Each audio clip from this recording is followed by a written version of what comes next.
morning, happy Bronx Week, everyone. Welcome to the third annual BX Factor Small Business Challenge. I'm Winston Peters, president of the Bronx Economic Development Corporation. Thank you, board member.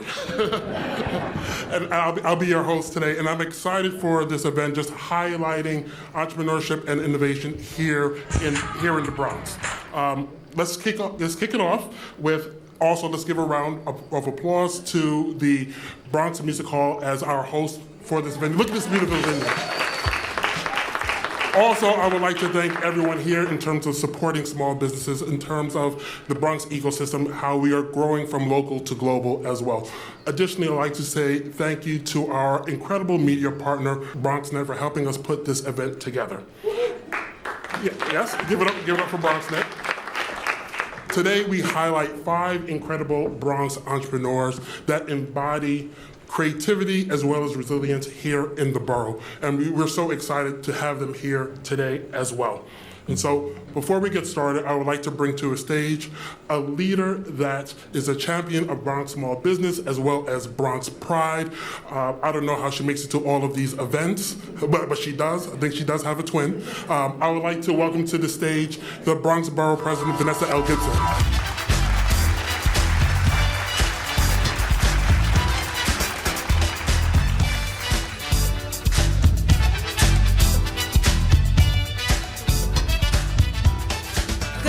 Everyone. All right. Buenos dias a todos. Bienvenidos, ladies and gentlemen. Welcome to the Bronx Music Heritage Hall. I'm so grateful that this space is right here in our borough. When we opened the Bronx Music Hall just about 2 years ago in partnership with Wedco, this is the first music hall that has opened in our borough in over 50 years. It is an incredible place of opportunity, of culture, arts, and education coming together. Each and every weekend, you will find an event here at Bronx Music Hall. So thank you to the team here for hosting us this year for the 2026 Bronx BX Factor Small Business Challenge. We are so grateful to have everyone here today because we truly believe that the Bronx means business. We are committed, dedicated, driven, and we are fearless in our pursuit to support economic development, to boost tourism, to create good-paying, stable jobs, and to support small businesses and entrepreneurs, particularly MWBE firms, because it matters when we show up for our community. And happy Bronx Week 2026. I can't believe we're still in Bronx Week. It's week 2. It is a lot. And I have been traveling all over this borough promoting our theme for this year as the Bronx Leads. And we are dedicated to this work, to showing up for community, to showing up for our people. And I want to say thank you to our partners at BXEDC, to our president, Winston Peters, and to the entire team, Marshall Strawbridge, Pedro Soto, and everyone, to Julius Drake, our Director of Development at Bronx Tourism Council, Raphael Roger, the President of the Business Initiative Corporation of New York, the entire BXEDC, Bickney, and Tourism team. Special shout out to my office, the Office of the Bronx Borough President, and all of my team members who are here. I am grateful to have partnered with all of you to host 2026 Bronx Week because we believe that the Bronx is a great place to live, work, raise our families, and do business. And because of that, we have been able, thank you. Because of that, we have been able to focus collaboratively on our small businesses, making sure that we highlight our entrepreneurs, the talent, the pride, the resilience, the culture, the Bronx swag, the energy that we represent defines our borough every single day. As the birthplace of hip-hop and the home of salsa, we are home to world-renowned cultural institutions, diverse communities, and generations of hardworking families and immigrants, and so many that are here to achieve the American dream. The Bronx has always helped to shape the story of our great city. We are God's country, the northernmost borough in the city of New York, and we are filled with small businesses and entrepreneurs who dare to dream big, beyond some of the obstacles they saw to help make our borough the global and tourist destination that it is today. We lead with creativity, with innovation, with culture, with grit, and we lead with intention. Being the birthplace of hip-hop, making sure that we will open the first ever hip-hop museum this year is a big deal. Big deal. No one else can claim that except the Bronx. I love that. And you know the other boroughs try. They try, but I hold my ground. So the rise of so many of our new small businesses in every corner of the Bronx, our borough has always set the standard and truly set the pace. To all of our finalists today, congratulations on making it to this point. Know that you are a winner no matter what, because it took an incredible amount of energy, time, labor, and love to get to today. But your creativity, your courage, your determination to build something right here in our borough is inspiring. So regardless of today's outcome, please know that everyone is a winner because we represent Bronx excellence no matter what. Your vision, your discipline, and your determination are what drives our borough forward. And it's about celebrating your work and amplifying your dreams, your promise, and your potential. So May is also Small Business Month, so I want to recognize all the small businesses in our borough that keep leading, that are entrepreneurs, everyone that has had a chance to grow, to succeed, and lead, and I will say strive and thrive. The Bronx does not follow trends, but we set them. And that is why this year's message is The Bronx Leads. And I want to quickly acknowledge the New York City Department of Transportation, because you may not know, but earlier this week, DOT recognized our Bronx Leads message with our Welcome to the Bronx signs. So every time you come into our borough through a highway, every entry point that welcomes you to the Bronx, the green and white sign that's erected by DOT says, "Welcome to the Bronx Leads," and it has the mayor's name and my name. So DOT had a special limited edition of 75 of these DOT signs that they put on sale just 2 days ago to anyone across the borough and probably the city as well. I'm certain someone that does not represent the Bronx bought it. I know it. And can I tell you they're already sold out?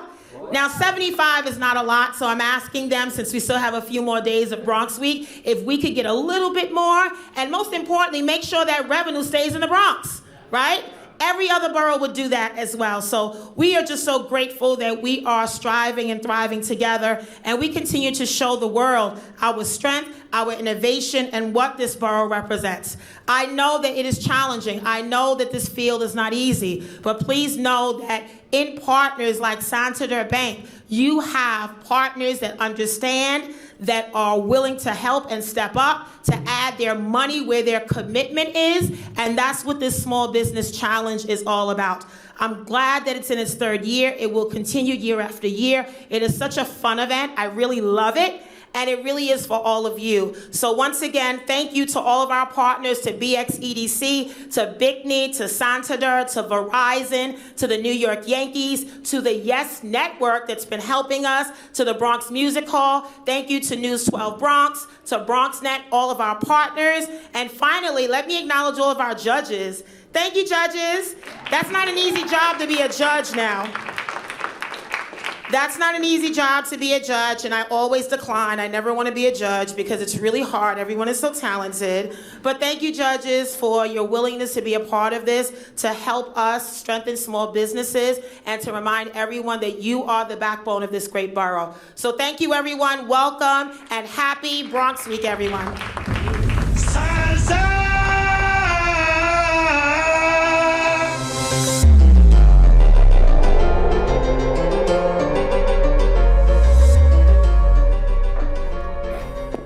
Thank you, Madam Borough President. The BX Factor wouldn't be possible with our partners, and thinking about that, one of our lead partners, Santander, we thank you for your commitment to entrepreneurship and your commitment to the Bronx as well. Coming to the stage, I would like to bring up to the stage Dan Sawyer from Santander.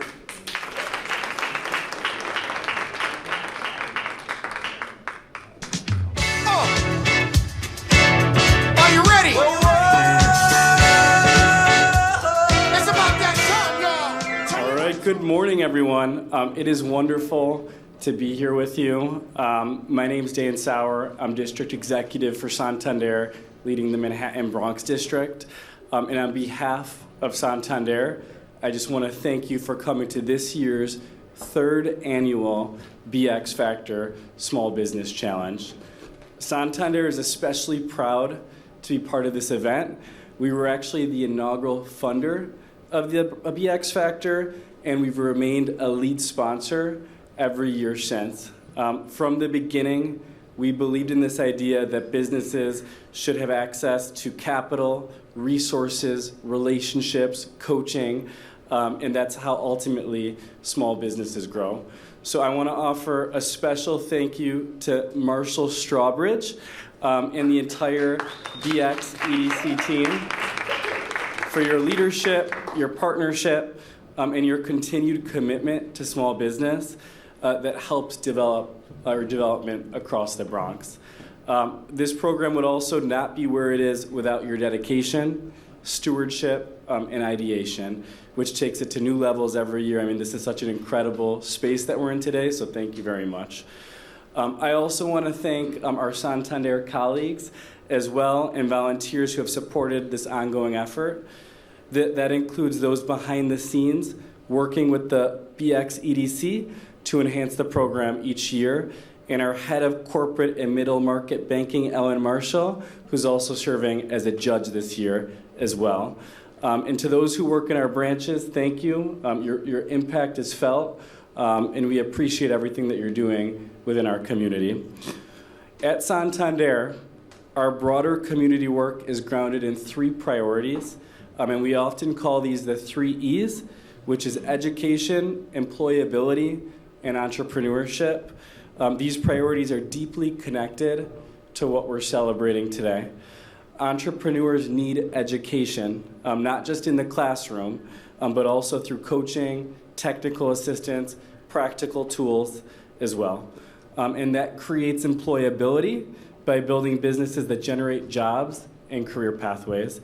And they represent entrepreneurship in its most powerful form, people identifying a need in their community and building something meaningful in response.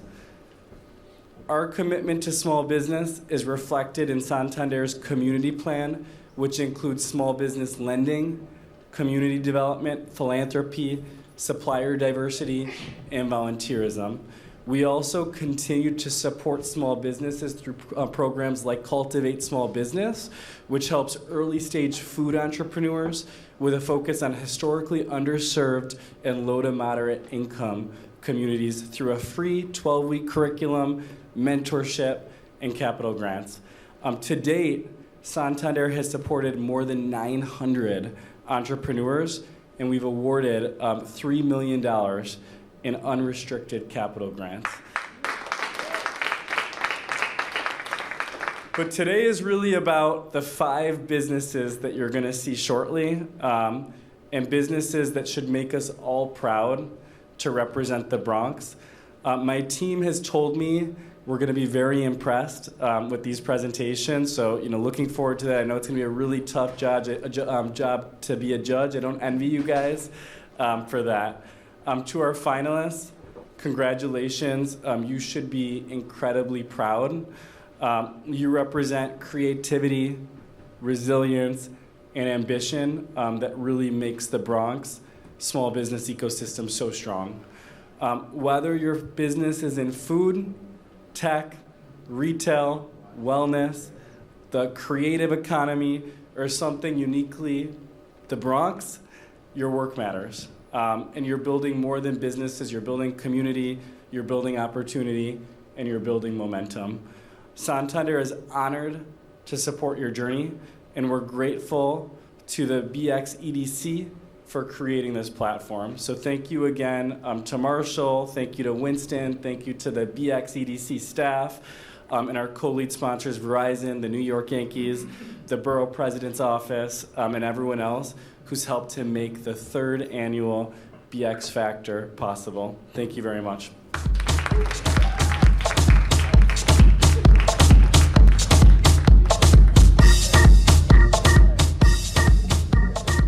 Thank you, Dan, and thank you, Santander, for your support and your commitment to small business in the Bronx. Next, I would like to bring to the stage April Horton, representing Verizon.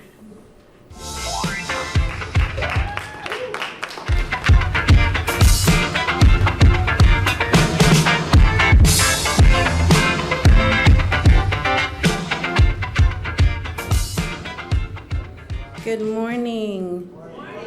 I need a little more good morning.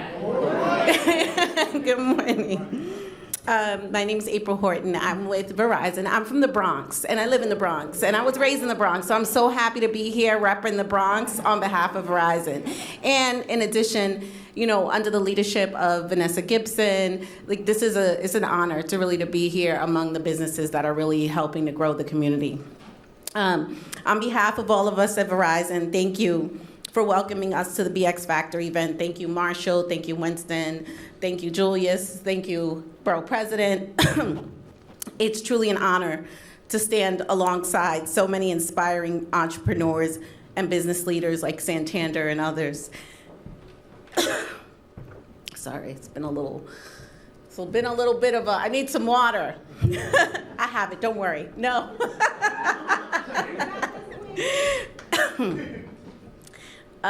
It's truly an honor to stand alongside so many inspiring entrepreneurs, business leaders, community organizations, and change makers who represent the very best of the Bronx. The BX Factor is more than just a gathering. It's a celebration of innovation, resilience, culture, and opportunity. The Bronx has always been a place of creativity and determination, where people work hard, support one another, and continue to push forward despite challenges. Today is about recognizing that spirit and investing in the future of this community. At Verizon, we have committed over $5 billion to small businesses, and that's predominantly done through our corporate social responsibility. And we believe it's small businesses that are the foundation of thriving neighborhoods and strong local economies. They create jobs, inspire innovation, and help communities grow. That is why we are deeply committed to supporting entrepreneurs with the tools and resources they need to succeed in an increasingly digital world. One of the ways we're doing that is through our Small Business Digital Ready platform. This free platform was created to help small business owners access practical tools for growth, including online courses, one-on-one mentoring, networking opportunities, and valuable resources designed to strengthen digital skills and support long-term success. So whether someone's just looking or starting out to expand their business, we want to help make those opportunities more accessible.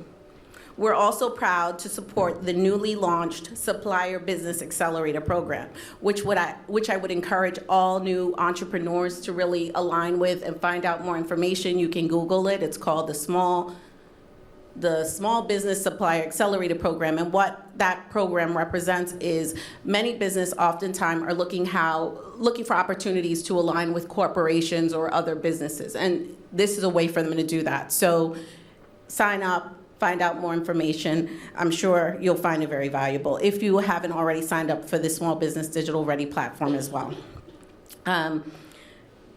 So it's designed to create stronger pathways for local and diverse businesses to connect with large suppliers and procurement opportunities. Access and inclusion matter, and initiatives like this help ensure that small businesses and communities like the Bronx are positioned not only to participate in economic growth, but, as the borough president said, to lead it. Partnerships like the one we share with the Bronx Factor are important because real impact happens when businesses, communities, organizations, and leaders come together with a shared vision. Today is proof what is possible when we invest in people, ideas, and opportunity. Thank you again for allowing Verizon to be part of this incredible event. Thank you, Santander, for leading the way. We look forward to continuing to support the entrepreneurs and communities that make the Bronx such a powerful force of innovation and growth. Thank you all, and good luck. coming out. I want the world to know. I got to let it show. I'm coming out. Thank you, April. Thank you for all your support, as well as Verizon. I would like to make a special acknowledgement. One for one of our bid directors. We have Pedro Suarez, Executive Director of the 3rd Avenue Bid here. Thank you. Also would like to acknowledge Gina Williams, representative, as well as Public Advocate Jamani Williams as well. One more acknowledgement that I would like to make. The President and CEO of WEDCO is here, Devon Russell. There you go, over there. Thank you. Thank you for all your support, and thank you for having us here at this beautiful venue as well. I'd like to introduce the individuals who have the hardest job today, the judges. I'd like to acknowledge Dean Hurley, Lehman College School of Business. Thank you. Ellen Marshall, EVP of Middle Market Banking at Santander. Thank you. Also, who just spoke, I'd like to thank April Horton, Director of State Government Affairs at Verizon. Thank you for lending your expertise today. And I'm going to get to the rules of the competition right now. But before I get to the rules of competition, I would like to make another special acknowledgement of and recognize another institution that helped played a major role in preparing today's finalists and making this event a success. The Lehman College School of Business and the SUNY on the Concourse Business Tech Incubator. Thank you for your help and your support. We'd like to recognize Samira Barami as well as Kimberly Kendall as well. Thank you. Both provided outstanding support in helping our finalists refine their pitches, strengthen their business plans, and get competition ready. Again, thank you for your support. And so for the rules of the competition, so the finalists will have 3 minutes for their presentation, and the judges will have 3 minutes for questions. And you'll have a nice little ringer to let you know when it's time. And so the finalists, who we have. First up, in this random order, we have Wisdom of Age.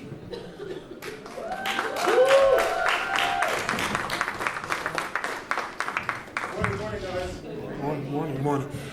Next up. Okay. Well, okay. Next up, we have Spin and Learn.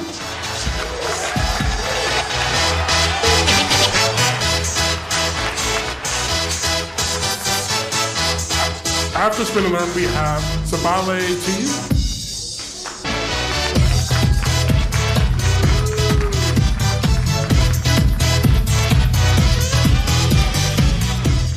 Next, we have Bronxnet Market.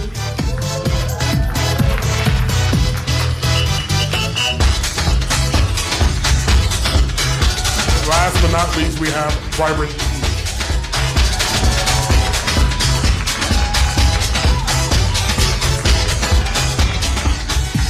All right, let's welcome our first finalist, Wisdom of Age.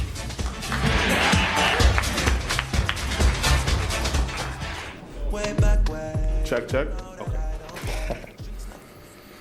Good morning. Good morning. Morning, guys. Come on. It's Friday Eve. Come on. Good morning. I'd like to thank the BXEDC, the judges, borough president, everyone for having us and committing to this amazing event. Absolutely. You can start the timer. So, New York City is one of the most competitive markets in the world. A lot of brands come and go. Many do not make it out. Wisdom of Age is on the cusp of making it. I'm Oscar. And I'm Shannon. And we're Wisdom of Age. As a natural creative, I've had a small brand prior to Wisdom, but I always wanted something that can be more, and eventually a household name. Sadly, I never made that leap. After my mom passed, I wanted more direction and purpose in my life. So I started reading a lot. During reading, I read a phrase that was called Wisdom of Age, and this stuck out to me. The phrase meant everything I went through had a purpose, and that I should use this wisdom to fuel my passions in life and stop waiting. So I did, and this is where the brand began. Wisdom of Age is a luxury streetwear brand founded in 2021. We blend the best parts of New York style into timeless, eye-catching pieces. Through the use of social media, influencer marketing, email, SMS, and strategic work with stylists, we have grown to get 55,000 followers on social media, a 98% sell-through rate online, and $1.4 million in total revenue. Now, I know with those numbers you have a bit of questions in your head. If they're so successful, why are they here pitching? We need capital to expand our product lines and our offerings. Another question you may have is, if they're so successful, why haven't I heard of them? Another reason we're here. We need the capital to get the word out about Wisdom of Age so everyone here gets to know about it. And then finally, you're probably wondering, if they sold all that, who is buying this product? So our sweet spot right now are individuals 18 to 35, and they are, for the most part, young entrepreneurs, business students, and college students. If we're fortunate enough to win this competition, we will use 70% of the prize money to expand, sample, and design new product lines. This will yield a 3x profit margin for us. The other 30% of the prize money will be used for marketing and advertising, which will yield about 54 new customers and 1.5x revenue. All that together, we will go ahead and expand learnings in the Bronx for students, like in Lehman College. So me and Shannon have known each other since high school. We're not gonna get rid of each other. My question is, can you join us on our journey as well? That's it.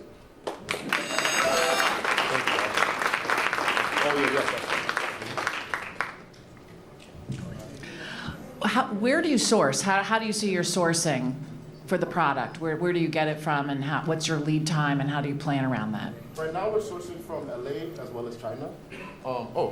Right now we're sourcing from LA as well as China. Like I said, with my previous brand, I learned a lot of the infrastructure of how to order goods, the timelines that goes with it as well, and as well as allowing you to have time to actually market and pull the levers that you need to pull for things to actually be successful and grow the fire.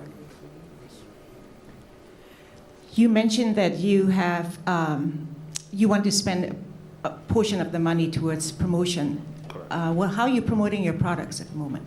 So at the moment, we promote through a couple of different buckets.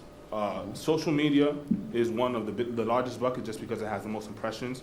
Then we do email marketing, we do Facebook and Meta ads, and that all rolls. And then we also do influencer marketing. So that ecosystem is what leads to us getting customers, which leads to sales. Just one more. Do you have repeat customers? Yes, so our repeat customer rate is 80%. 80%? 80%. And our return rate, the industry average for fashion, the return rate is 20 to 30%. Ours is 8.2. So it's pretty sticky. What do you sell something like this for? And then what's the margin?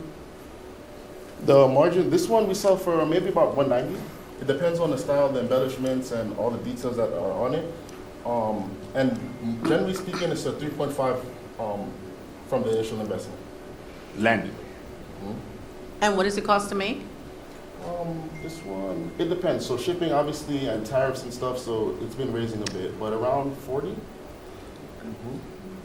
So we have a lot of room in the margin, and that's where, with more capital, we can expand the lines and then funnel that money into things like bringing youth back into the business of fashion. So what we want to do is host creative workshops in universities like Lehman College and also in high schools to show the youth in the Bronx in particular the business side of fashion, photography, styling, creative design. All of that goes into it.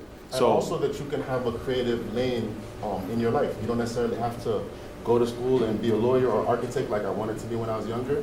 I have a career in fashion, and it's something that we feel like it would be beneficial to younger creatives to have the opportunity to know that they can do this.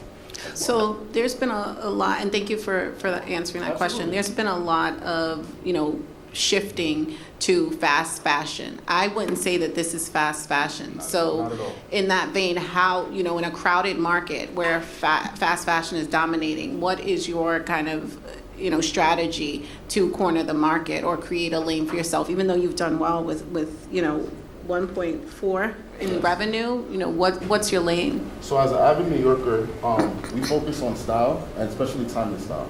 So we feel like this gives us an edge in the market because our pieces don't really necessarily revolve on the trends like everybody else. You can purchase a garment from us, and you guys can also feel the weight and quality. It's something that will last you. The idea is for it to end up in vintage shops, something that you can pass down. So we wanted that to be something that you can feel initially as soon as you touch the product. Does that answer? Another point to that, I know we're coming up on time, but so we know each other from high school. We went to DeWitt Clinton High School, which is the same high school that Ralph Lauren went to. So there was a lot of inspiration that was drawn from that, and we're very intentional with the pieces. You can wear this various different ways, and that's where it comes from. Sorry. Thank you.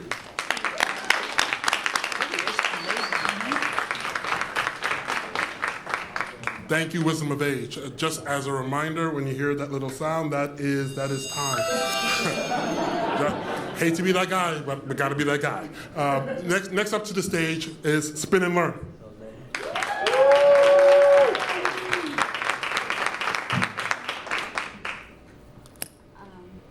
Good morning, everyone. Thank you so much, and for me, it's an honor to be here today. I'm ready. We often talk about the future of our youth, but we are overlooking a fundamental crisis that is happening in the present. Do you know that only 20% of our children in the US meet the recommended 60 minutes of daily physical activity? We are failing our kids when it comes to movement, and that is affecting you can see that in their focus, their health, and their grades. My name is Yaciris Ortiz, and I'm the CEO and founder of Spin and Learn. I have been playing table tennis since I was 8 years old, and I am currently an active member of the Dominican Republic national team. Through sport, I gained a community, I gained confidence, and I also learned the discipline and resilience that I apply into everything I do today.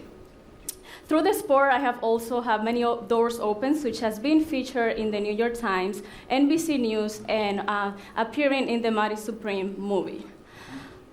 When I arrived in New York City in 2016, I noticed that many schools had ping-pong tables collecting dust, but no structure, no coaching, no opportunity. So I built one. Spin and Learn uses table tennis, an Olympic sport largely absent in American schools, as a vehicle for youth development, confidence building, and social-emotional learning. What makes table tennis unique is that it requires not a specific size, strength, or athletic background. We serve every student, including those with special education needs. In 6 years, we have partnered with over 45 plus schools, and we have been able to impact across 12,000 students.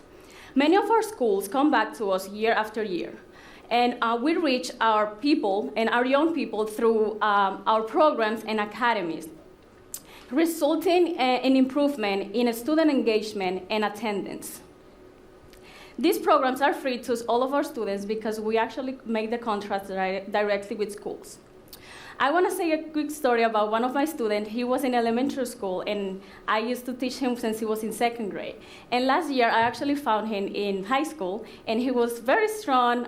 He had a lot of confidence, and he had all of the techniques and disciplines that I taught him since that age. The Bronx has alone over 160,000 K-12 public schools, and not a dedicated table tennis facility. That is the gap that we are here to fill.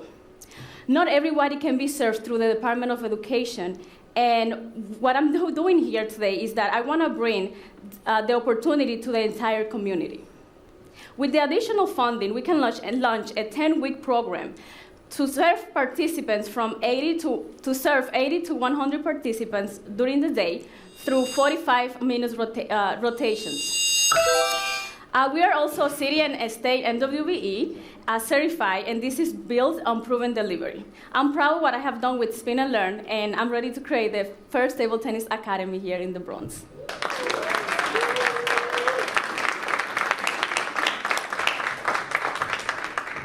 So just a couple quick questions. So when you bring this to a school, is this activity during gym or is it after school? What's the venue? So when I first started in 2016, I always thought that it was gonna be only after school, but then I learned very well the industry, and we have been able to use it during the school day. So a lot of our schools start really sharp, 8 a.m., 7:45, to actually use the sport to motivate the students to come to school early. Okay, and one more question. When you say you want the funds to expand the program, I assume you're talking about buying tables and paddles and more specifically? What I want to do is, besides the work that we do in school, we are looking to actually have a location in the community to be able to serve the entire community and have kind of more consistent programs. So right now, if I don't make a contract with the schools, I'm not going to serve those kids, or I might do a contract with a school, but most of my schools will go to middle schools, and I will lose them all. So what I'm trying to do with the funds is actually develop through one of the partners, community centers partnership that we have, and be able to create a program for the entire community there. Thank you. Yeah. How many locations do you have at the moment? Right now, we are serving 13 schools. We don't have a specific location, but I have a team of 7 coaches, and we are serving all boroughs. So you take the table tennis to those locations? Yes, so basically the ping pong table, some schools might have the tables, and other times I actually have a storage where we keep all of the equipment, so we move the entire equipment and the setup to the schools. We can set it up at the cafeteria, auditorium. During the summer, we can do it outside, and they kind of like that idea. They can actually rent the equipment as part of the sessions that they're taking, or they can do a one-time investment and buy the equipment and always leave it at the school. And just one last question. What's your cost? The cost for to set up the entire program is actually 40%, and we retain the 60% of the contract that we do with the schools right now. Yeah. What's your annual revenue? 300,000. And how much of that goes back into the program? And the 40% again of that goes into the program. 60% it has been actually used to kind of like reinvest into coming up with new products and ideas. For example, something that we are trying to combine is I want to bring somebody that can help us with providing tutoring, and that way we can combine table tennis, because we use that already as the magnet to attract kids' attention, and then have the tutoring component in the program and do rotational programs there. And what's the cost for the 10-week program? The 10-week program, so $10,000 is gonna be the cost for the entire 10-week program. Again, this is gonna be, the program can be set up 1 or 2 times per day, and we do 45 rotations, 45-minute rotations, and the goal is to serve during those 45 minutes 15 to 20 kids with the setup of 2 or 3 tables. Okay, thank you.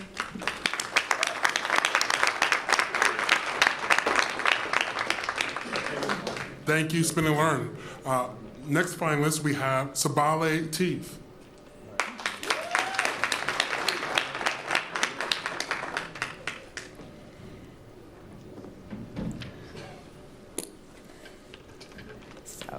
Good morning, Bronx people. How's everyone doing today?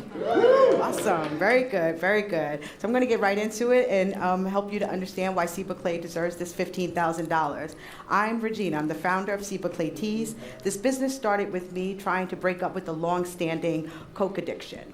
So mind you, that was not the white powder going into my nose. This was the white powder sugar in my cup. While caring for my son Ryan during his cancer illness, I was sipping on 2 liters of soda a day just to get through it. After we lost that battle and Ryan passed, I was still stuck in that cycle. And eventually I was diagnosed with diabetes. So this is personal. According to the New York City Department of Health, about 1 in 6 adults in the Bronx are living with diabetes. A third are obese. And sugary drink consumption in the Bronx is 40% higher than in any other borough. So when you think about cutting something as simple, what seems something as simple as sugar, it's not just about willpower. It's about what's in our environment and what available options are around for us every day.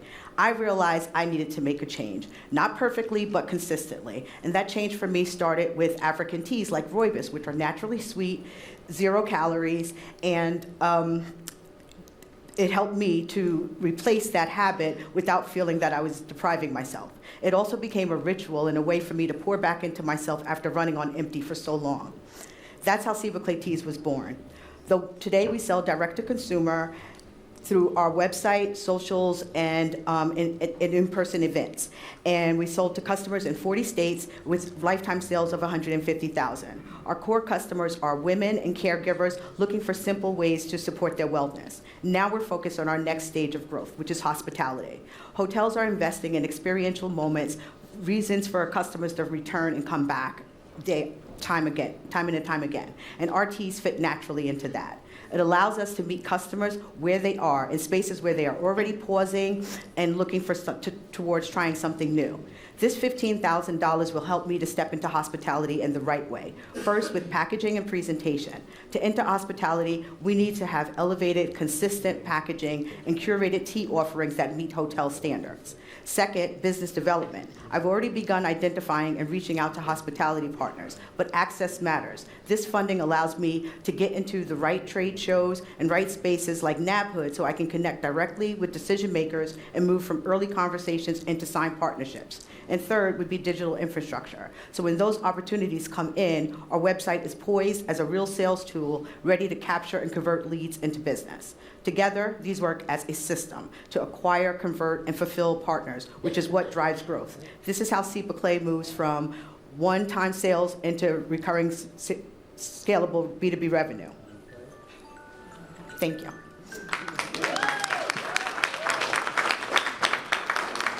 Couple of questions. So, do you import the tea yourself and then put it into the containers and? Yes. Yeah. So right now we are working with smallholder farms directly in Africa that we get our teas from, and we package through a co-packer that we have to package the teas. Right. Okay. And then in terms of getting into hospitality, are you talking about restaurants, hotel? Like when you say hospitality, what exactly are you? Sure. We're really focused on boutique hotel spaces as well as like spas. Right now, this is a real high focus in the hospitality space where they want to create moments, such products, as ours that are very heritage rich, bringing them in. It adds a story that we can provide to the customers as well, so we can do engagements as well as just provide the products too. Great. Thank you. Thank you. Where are the tea package? Excuse me? Your tea bags, where are they packaged? Our co-packer, yes, is here within New York State, in Poughkeepsie. And so what we would like to do, honestly, is to bring something closer here into the Bronx as well. So you bring in loose tea?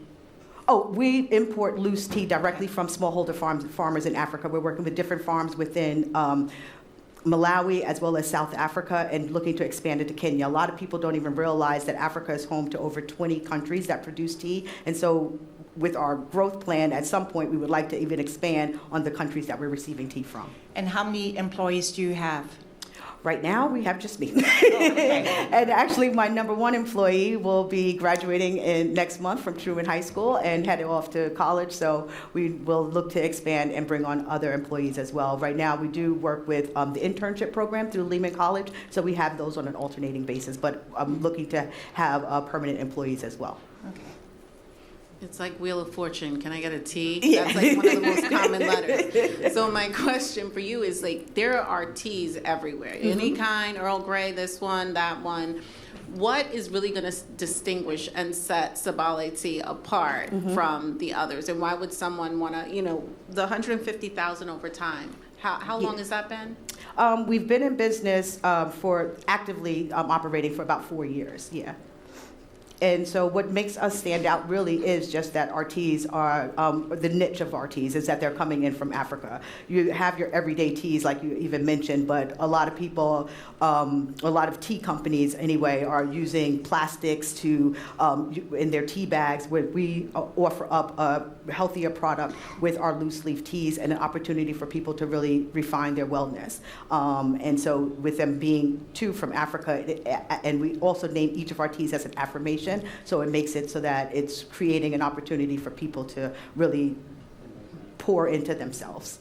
And you said right now you're just straight direct to consumer? We are direct to consumer and looking to expand that. We do some wholesale as well, and we are in 2 stores in retail stores in New York City, but looking to expand upon that as well too. Okay, Thank you. Thank you.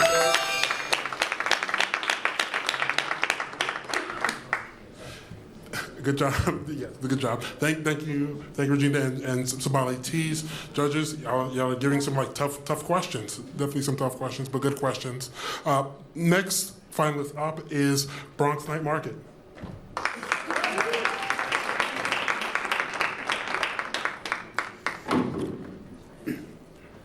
Ready? Oh. Hi, everybody. So, Bronxnet Market, 8 years, the largest food and culture festival in the Bronx history. My name is Marco Sharma. I build it, I run it, and I'm out there every week celebrating with the community. That they eat, they spend money, they come back. But that's what everybody sees from the outside. What happens inside is that 80% of small businesses, food businesses, fail within the first year. They fail because they don't get enough real customers. They fail because they don't have enough real feedback and real chance to improve. The ones that do survive are the ones that get the most reps fast. So we built the Street Eats Foundation, our vendor incubator, built in the Bronx for the Bronx.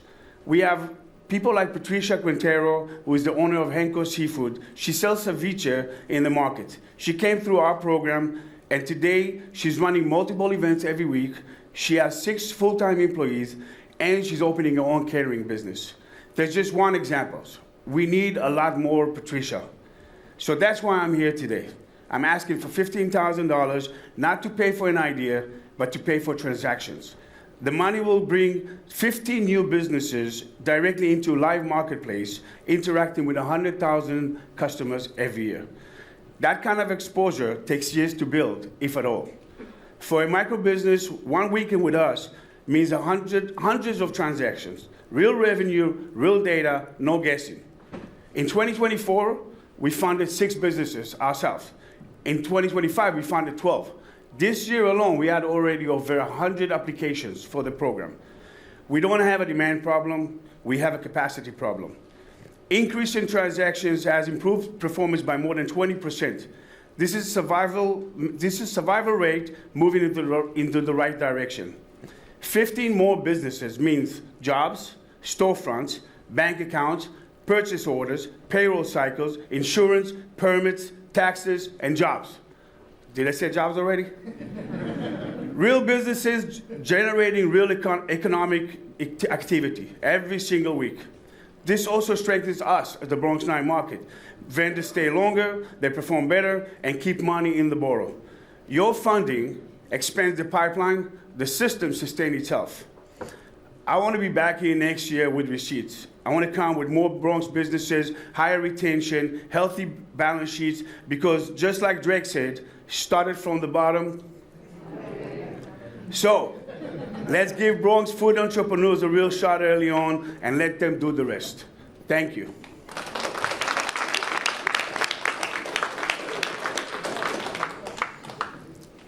So just curious, maybe a little bit more on the actual venue and frequency of the event itself, and then kind of the number of visitors in your target market. Great. So there's a real story behind that, because my company is called We Eat Here, as you can see over there. It started from the Bronx itself. We're doing events once a month around the Bronx, celebrating community through food and culture. We started in the Bronx once a month. Now we're doing it in multiple places around New York City. We're doing it in Manhattan, in Upper Manhattan, Lower Manhattan, Brooklyn, and so forth. We actually saw the numbers that last year throughout New York City is over 250,000 people came to our event. We work right now with a lineup of over 2,000 vendors throughout the last almost 8 years. And through the program right now, we are hoping to get into the program this year 20 different vendors, which is like 6, 12, and then 20. Thank you. So one of the things you mentioned was you want to increase transactions. Can you just talk a little bit more about that? Yeah. What we call transaction is like interaction with customers. You know, when you open a business sometimes, what we want to help is create more interaction. We learned that the more interaction that you have with customers, if we market you properly, if we work on your food cost, if we create a sequence for your service, then you get to interact with more customers, you improve your system, you get a better feedback, and then you actually increase your chances of lasting and surviving as a small business, because the numbers are not really great out there.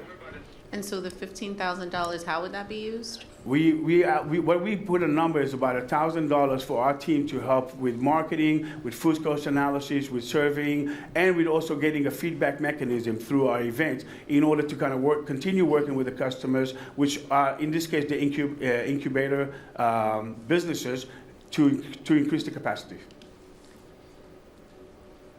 How do you select your businesses? You say you obviously get applicants.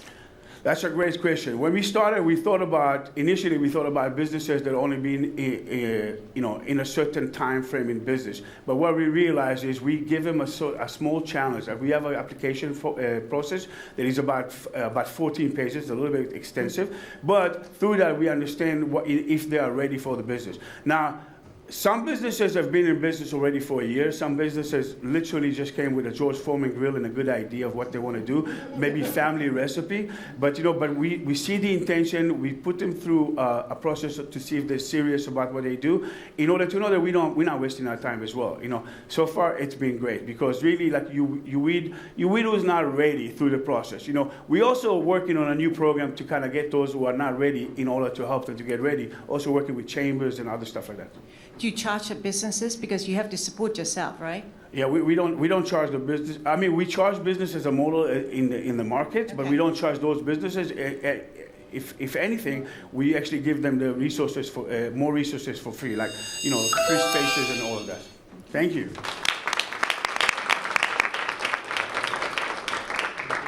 Thank you, Bronx Night Market. Last but not least, I'd like to bring to the stage Vibrant Seeds.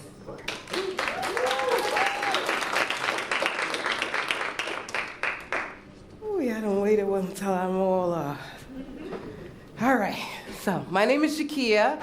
I'm a Bronx farmer, and I am also a mother. And when I think about my child's future, I think about my aunt. She was my second mother, my mother's younger sister. And she taught me how to cook pork chops in a non-pork eating household. She also taught me at the age of 9 how to make potato salad. But she was a product of her environment. Fast food was everywhere, healthy options, they fell far. And over time, her health declined. And watching that made me realize most people aren't taught how to truly navigate the systems shaping what they eat. In the South Bronx, for every one supermarket, there are 4 restaurants, fast food restaurants, and 6 bodegas. Vibrant Seeds is created to help students understand the food systems shaping their everyday lives. With our How Food Move kits, we turn classrooms into real-world labs where students trace food from seed to shelf to plate, so students can actually see how food moves around them. Each kit includes a guided hands-on growing component, guided taste test, and a neighborhood food mapping activity. Most students just see what's on their plate, but we teach them everything that had to happen to get it there. And over the past 6 years, we've refined this model to go beyond just gardening or cooking. We focused on helping students understand their systems behind it. But because farm to table is everywhere, it's the in-between that decides who gets access and who doesn't. So we make that system visible. Students grow it, they taste it, they map it, like the Hunts Point Market that's 2 miles down the block, to the food on their plates. Today, we've partnered with 7 city agencies, bringing this work into communities across New York City. And through that work, we realized this isn't just a program, it's a scalable model schools and agencies are willing to invest in. So we built Vibrant Seeds as a B2B education company, delivering contracted-based food systems programs. We generate about $50 to $75 per student. And right now, we're preparing to deliver a $50,000 contract, serving hundreds of participants across multiple sites.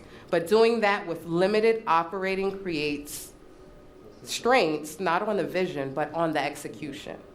So, if I'm fortunate enough to win, this goes directly into scaling that work. We got $5,000 towards producing these kits, $3,000 towards facilitators delivering high-quality workshops, and the remaining funds would allow us to figure out logistics and transportation. This allows us to fully execute that $50,000 contract and convert it into repeatable business. This funding helps us meet the moment we've been building towards. And as a mother, I'm not just building this as a program. Vibrant Seeds is for my child and for others to understand, because your zip code doesn't determine how healthy you can be. Thank you.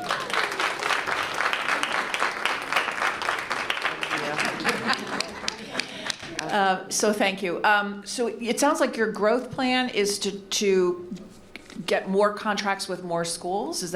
More schools, more city agencies. Right now, we have a contract with the Department of Youth, DYCD, to build out their after-school program across NYCHA Cornerstone sites. We're building hydroponic tower gardens and building the kits with them so they will know how to keep up with their gardening long term. And just, we don't have to list it, but like generally what's in a kit? It's education. Our seeds, which yes, I it's love the education that of it. yeah. It's our seeds, our hands-on growing component. We have a little taste test. Usually I'll have like our Bronx honey from Boogie Down Bronx honey as well. And it's going to have a food mapping activity as well. So they're tracing how many supermarkets, how many pharmacies are in their neighborhood, how many food green spaces do they have. And then here, New York State loves evidence. So here we got students bringing evidence back on full report saying, honey, we only have 2 supermarkets in our whole entire Mount Haven neighborhood. We need something to work on. You mentioned about doing workshops. Yes. With part of the funding. What kind of workshops are you planning? So with our kits, we have the kits, and now with the work, so these agencies want to execute the kits that we have. So in order to do so, we do a 6-week workshop with, right now it's with NYCHA, and like I said, it is $50,000 because we charge about $60 per participant. And yeah, so the workshops, we're building out a tower garden where they're growing food indoors. Actually, we have one site that does not have that availability, so they're actually just going to grow lemon trees and learn how to propagate and clone their own lemons and bring it home. So now we got some Bronx-based lemons being grown. Okay. And actually Brooklyn too. I have sites in Brooklyn that will be growing. So this grows beyond just the Bronx. So what are you going to do with all the vegetables and things you grow? Oh yeah, well, they definitely go out to a lot of our students, but even before they go out to our students, most of the time they're doing a lot of taste testing. We do work with our older adults as well, like the RAIN and CAMBA organizations, paid through Department of Aging, another city agency that we work with. And yeah, they're phenomenal because they go home and there's items that they are connected with when they were from their youth, and now they're bringing that home and cooking it with them. So yes, we make sure that all of these foods that they're growing, they know that it's easy, it's obtainable. How many sites do you work with in the Bronx?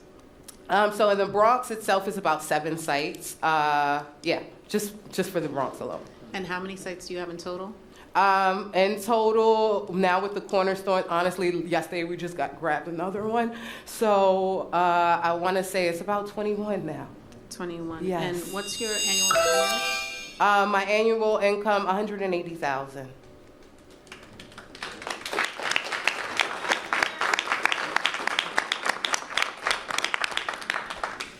Thank you, Vibrant Seeds, and thank you to all the finalists.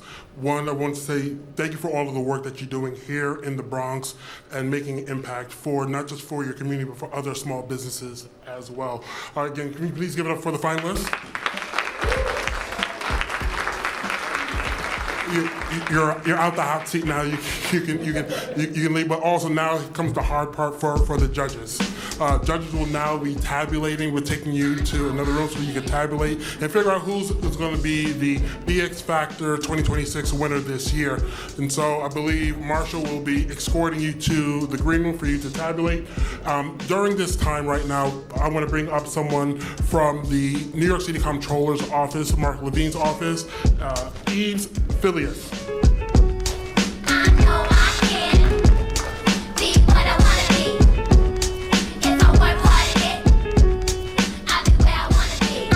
Good morning, Bronx. It's the Bronx in the house. All right. It's such a pleasure to be here on behalf of New York City Comptroller Mark Levine. As a proud Bronxite, I just wanted to send my greetings and hellos.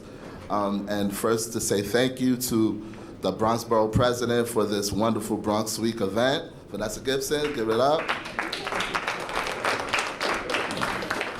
And as well as the President of Bronx Economic Development, Mr. Winston Peters, thank you so much for putting this together. And to the sponsors, I see you, Santander Bank, thank you so much for investing in this great pitch. So today, and the other sponsors, I'm sorry if, everybody else. But for today, we are talking about innovations and innovators, right? And you saw today some wonderful ideas, from clothing to tennis to collaborations with food, right? And this is what the Bronx is about.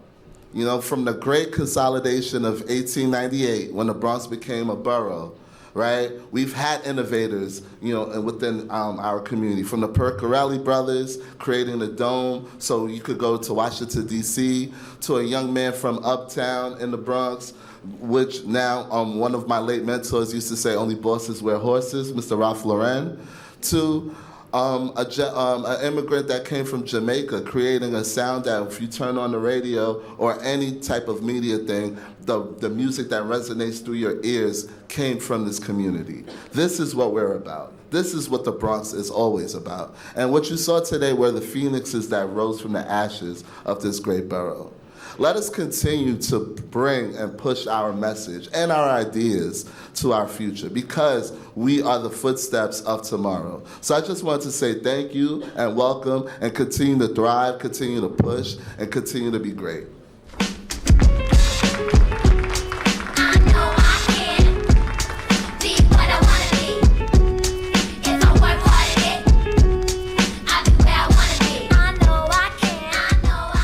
Thank you, Eve, and thank you to the Comptroller's Office as well. I would like to invite a special guest, Ashonda Coclaser, the 2025 BX Factor Challenge winner. I'm going to ask her on... Hi. Good morning still. Good morning. Good morning. Well, I'm going to sit down. Yes, please. Hello? Okay, good. Fix it with Piggy. Yes. Ashonda Coclaser. Yes. 2025 BX Factor Business Challenge winner. Yes. Yes? Yes. What's going on? Oh my God. A lot is going on right now. We have our space in the Andrew Friedman home, serving not only the youth, but because of the winnings last year, I'm able to expand to serving adult members as well. Okay, so your experience, what was your experience like last year being one of the finalists for the BX Factors? I'm going to go back and then we're going to go forward. Okay, so as a finalist, yeah, that was scary. But the support that I received was invaluable. Understanding that the Bronx have so many outlets for support. I think that was the time where I was like, wow, we have so many resources and so many things that could be made possible in the Bronx. So I learned a lot in the experience as well. So outside of just the challenge of winning the money or trying to win the money, it was about restructuring the company and understanding that whether I won or lost, I was in a winning seat. I had the structure and the guidance to take off without or with the money. But of course, we love that we had the money. Love that we have the money, of course. Money matters. Yeah. And so with that, thinking about during the pitch day, and what was your mental state during that pitch day, being in Bronxnet Center? Oh, I was really nervous. It was nerve-wracking because I was among other great businesses as well that's doing amazing things in the Bronx. Understanding that the job for these judges aren't easy, right? Because every time we present, it's an amazing, what we're doing for the Bronx is amazing. I was really nervous. I kept telling myself, you're still a winner, you're still a winner, you're still a winner. And I'm really hard on myself, so I just wanted to keep understanding and keep reminding myself, no matter what I walked out those doors with, that everything that I benefited from answering this challenge and going through the process, that I was in fact still a winner. Thank you for that. And as you can see, from year 1, year 2, now we're in year 3 of the BX Factor. How have you seen the growth of the BX Factor? Because first, year 1, you wasn't in the competition. Year 2, you were in the competition and you won. Now year 3, being a guest. How have you seen the BX Factor grow? I think that I can see that you guys are taking data and implementing change. And I can see the change as I followed through the years. It was hard for the first, because that was the first one, right? And then noticing things were a bit different last year. But this year, seeing that you had the BBTI support, I was like, hey, why having the BBTI support, or the Bronx Business Incubators tech space. Having that support, noticing that they had some kind of coaching and they had a team with them, I've noticed that you guys are trying to support businesses in a more hands-on way, which is extremely important. You got coached. I did, but you had to recuse yourself because of me. And so earlier we spoke about the Bronx business ecosystem being creative, being resilient, being innovators. What do you see now in the Bronx startup ecosystem while being in it? Everything you just mentioned, resilience and grit and creative and collaboration. It's so scary to see that we have all of these things available to us, but it's not marketed on a larger scale. And I share that at many panels that I sit on, because even just sitting in this room, I'm looking at people that had their hands in my business from the start. Dean Hurley, one of the judges, she had to come to, well, she didn't have to, but I asked her to sit in one of my events that I had with my students and the BCC team and the BBTI team. I started in the Bronx Business Tech Incubator space, and they were inclusive and they allowed me to use their space to continue to build. So just seeing so many people who watched my journey, so many people that had a lot to do with from the beginning to now, and even with you. You were my judge at my very, very first pitch competition. Yes, I was. and so thinking about Fix It with Piggy and thinking about winning the BX Factor last year with the funds, can you tell us a little bit more about where Fix It with Piggy is now with the funds that you won last year? Oh, yeah. And the impact that you're having, as well as the partnerships. I know that's a lot. Yes.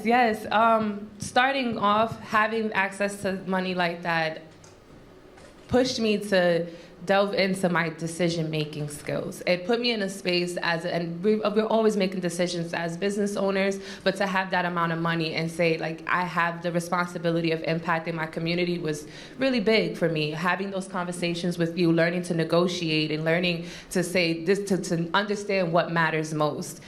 It opened doors to me for opening the Andrew Friedman home. Now we're in a landmark building, and a big building. You can't really even miss us. They host events there, yes. And I remember you and I going back and forth. I'm like, no, I want a storefront. And he's like, Ashonda, think smart. And I'm like, no, I don't want, no, we just need to make this work. You're being stubborn. Yes.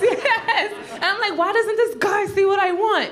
But he's my mentor, so I trust him. I really do. And I went along with it, and he was right. It opened up doors. Sometimes they're hosting events, and people just wander to the backspace, and it's opened up partnerships. Now we're partnered with Workforce One. So with our Grow with Google, because we have the space, I expanded to offering support to adult members. Now I have a pipeline for those who finishes our Grow with Google courses. When they're certified, they can go through Workforce One. We're in conversation with other partnerships for Dream Charter School, getting kids to go from their school to ours. We're partnered with Leap After School. We're partnered with Link NYC, and now they solidified that partnership, and we have free internet that we can offer the community.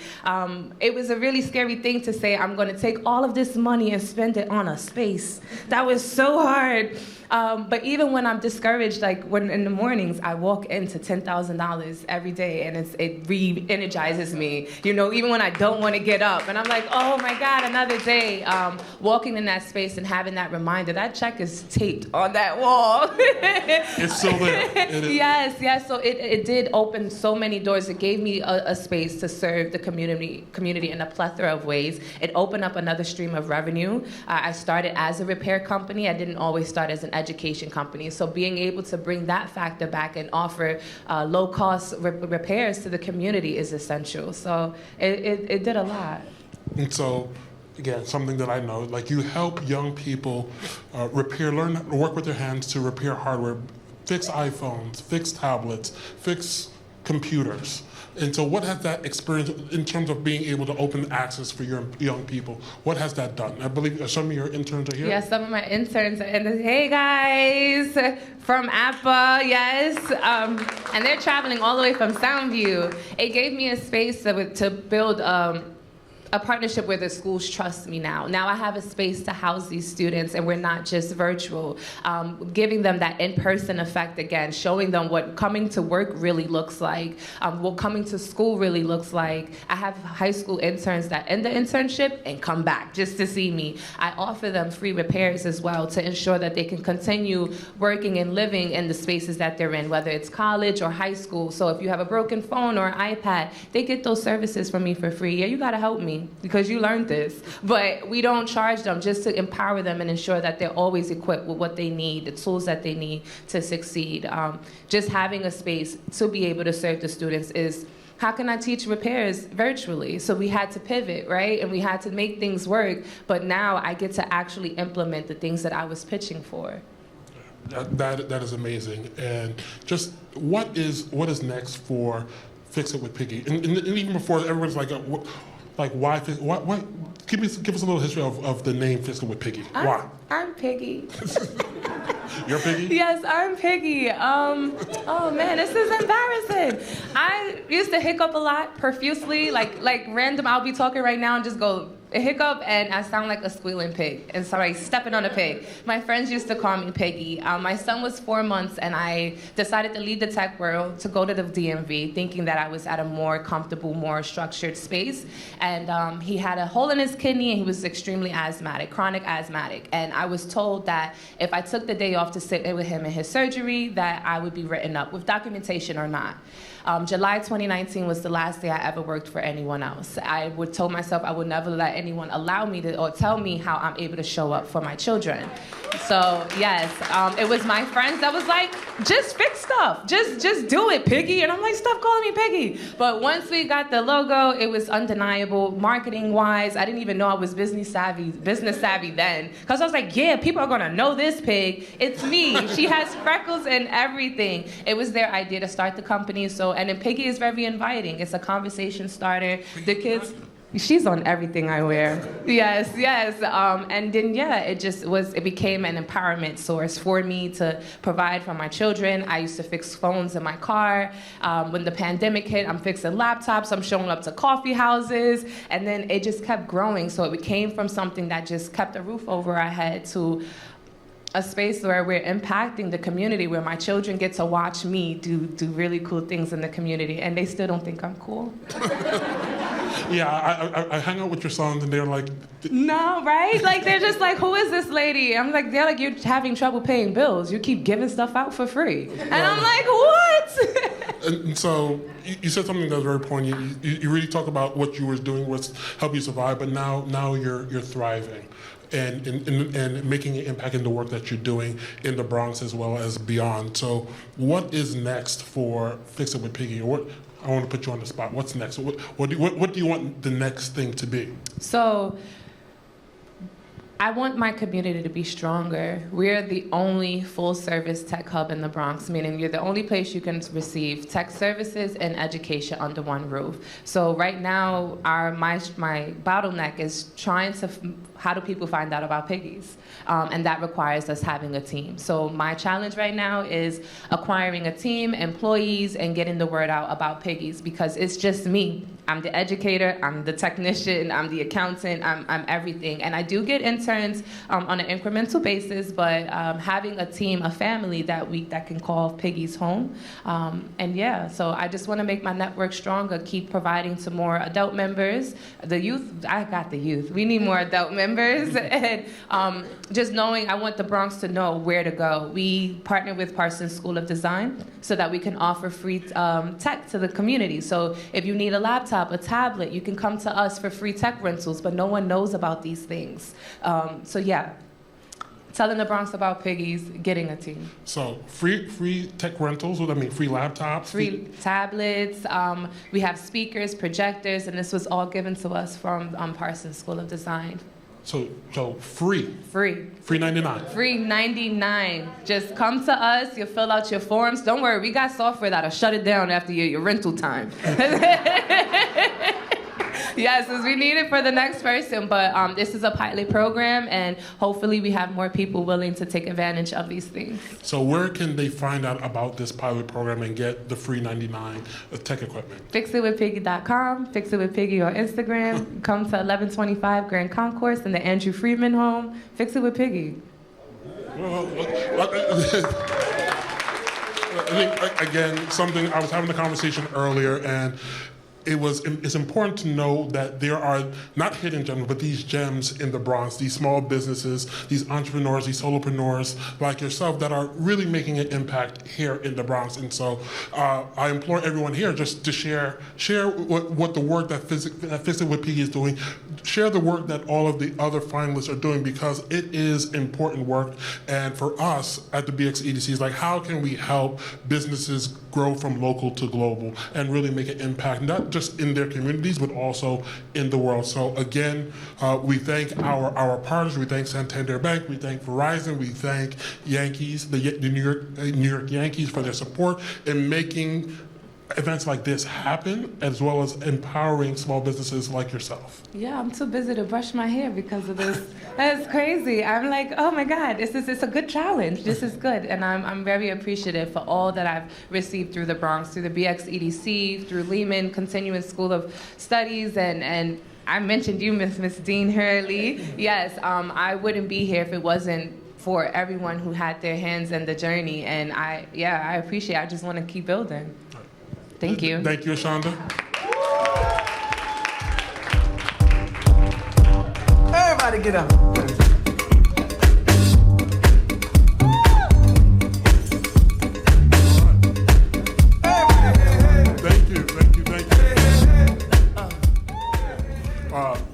Before we move forward to awards, we would like to extend a very special thank you to the New York Yankees. The Yankees have been a tremendous supporter of the Bronx small business community, as well as the BX Factor.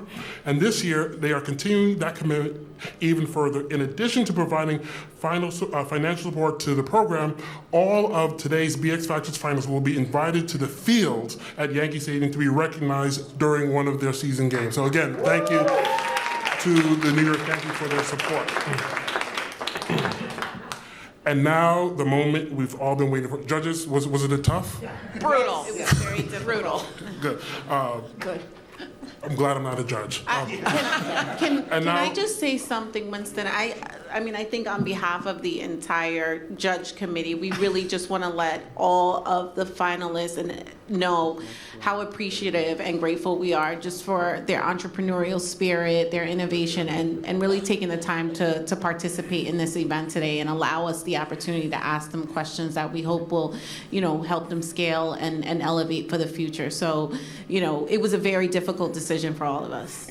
But thank you, April. And I know that those questions were just challenging them to be better and how they can help their businesses grow. And so again, we thank you, all of the judges here, for your support and your time. And now I'm going to invite Marshall Strawbridge to the stage to announce the results.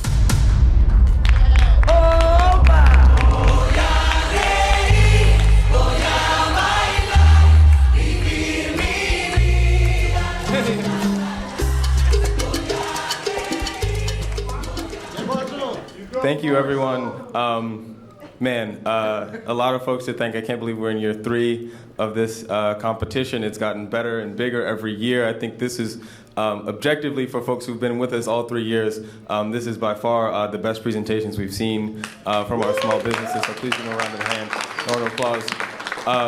I will say that part of why I think they were so great, I mean, they came to us great, and that's why they were finalists, but these finalists put in a lot of work with the support of Dr. Andy Gold from Lehman College School of Business. So definitely want to thank him.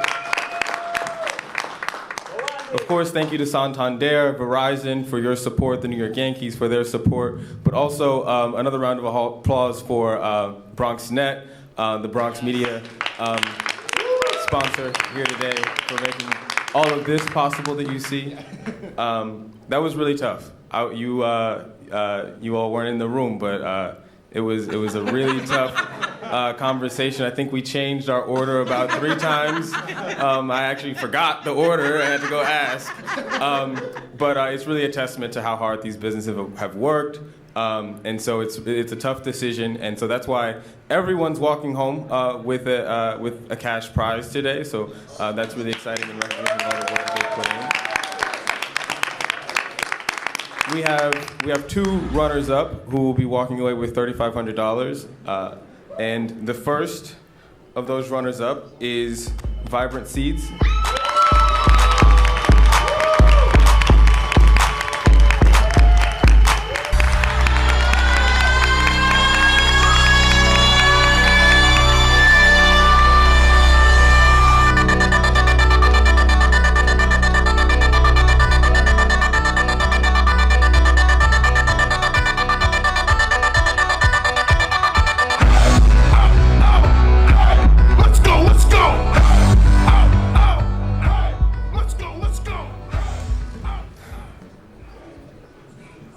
Your other runner-up, also taking home $3,500, Bronxnet Market.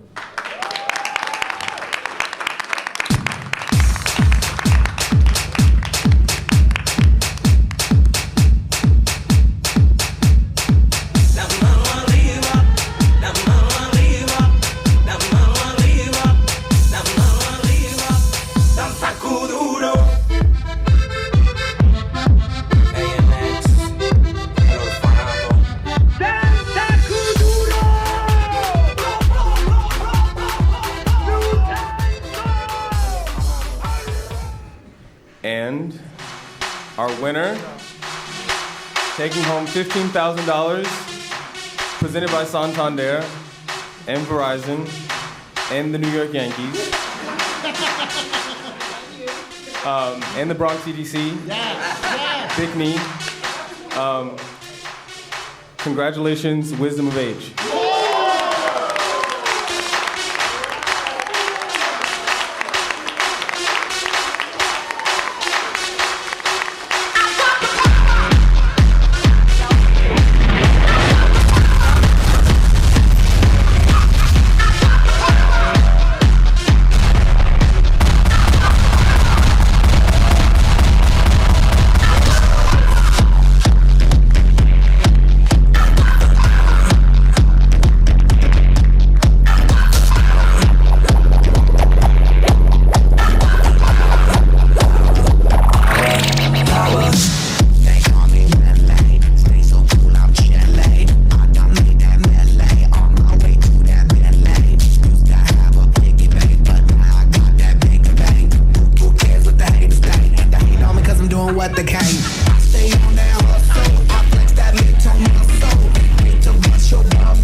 Congratulations again to Wisdom of Age. Job well done. Also, I would like to acknowledge the other two finalists in the competition. One being Spin and Learn.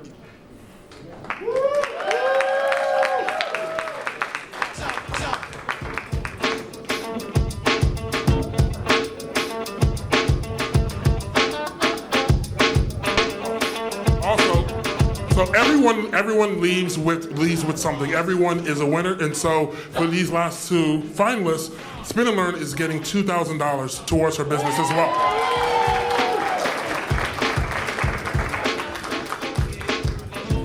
Next up, Sabali Tees.